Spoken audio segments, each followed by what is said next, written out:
এই যে বাবার মুখে যে হাসিটা দেখতে পাচ্ছ, এর কারণ হলো মায়ের বানানো এই দারুণ রেসিপিটা।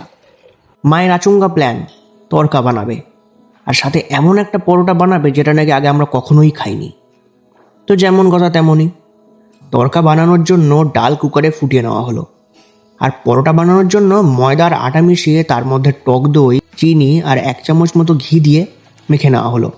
দেখে আসবে না, জানি ফ্রিজে থেকে থেকে ঘিটা জমে গেছিলো, তাই আর পড়ছিল না। যাই হোক, ভালো করে মেখে নেওয়ার পর ওটাকে কিছুক্ষণ রেখে দেবো। ঘরে যা যা সবজি আছে সব বের করে ফেলো, সব কাজে লাগবে। মা তো ক্যাপসিকাম, টমেটো, ধনেপাতা, বিনস সব কাজে লাগিয়ে দিয়েছে। ভালো করে কুচি করে কেটে নিয়েছে। ওই দেখো, ওদিকে সিটি পড়ছে। মোটামুটি 7-8টা সিটি পড়লেই সেদ্ধ হয়ে যাবে। খুব বেশি আবার সিদ্ধ করতে যেও না কিন্তু, তাহলে কিন্তু ডাল পুরোই গলে যাবে। এবার ছুরি কাঁচি চালিয়ে পনিরটাকে কিউব সাইজে ছোট ছোট করে পিস পিস করে কেটে নিতে হবে। তারপর সাদা তেলে গোল্ডেন ব্রাউন কালার হওয়া অবধি ভেজে নেব। পনির কিন্তু কখনো কড়া করে ভাজতে নেই, তাহলে পুরো স্বাদ নষ্ট। এটা আমি না, মা বলে। এবার জিরে, তেজপাতা আর শুকনো লঙ্কা ফোড়ন দিয়ে তাতে জিরে গুঁড়ো, লঙ্কাগুলো জলে গুলিয়ে ওই ফোড়নে দিয়ে দেবো। টমেটো পেস্ট আর হলুদ দেওয়া হয় রং আর স্বাদ দুটোর জন্যই। তারপর আদা কুচি আর দরকার মতো নুন, চিনি দিয়ে ভালো করে কষে নিতে হবে। তেল যখন ছাড়তে শুরু করবে, সেদ্ধ করা তড়কা ডালটা তখন তার মধ্যে দিয়ে দিতে হবে।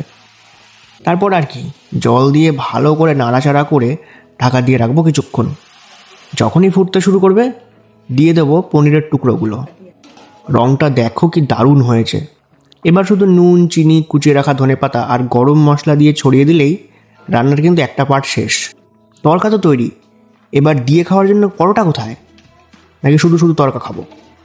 এখানে একটা জিনিস দেখাতে ভুল হয়ে গেছে। সবজিগুলো যেসব কেটেছিলাম সব কিছুকে তেলে হলুদ, অল্প লঙ্কা গুঁড়ো, অল্প জিরে গুঁড়ো দিয়ে ভেজে তুলে নেব। সেটাকেই এই পরোটাতে পুর হিসেবে দিতে হবে। মনে রাখবে যে যেহেতু অলরেডি তড়কাতে লঙ্কার গুঁড়ো দেওয়া আছে, তাই এই পুরে একদম অল্প করে লঙ্কা গুঁড়ো দিতে হবে।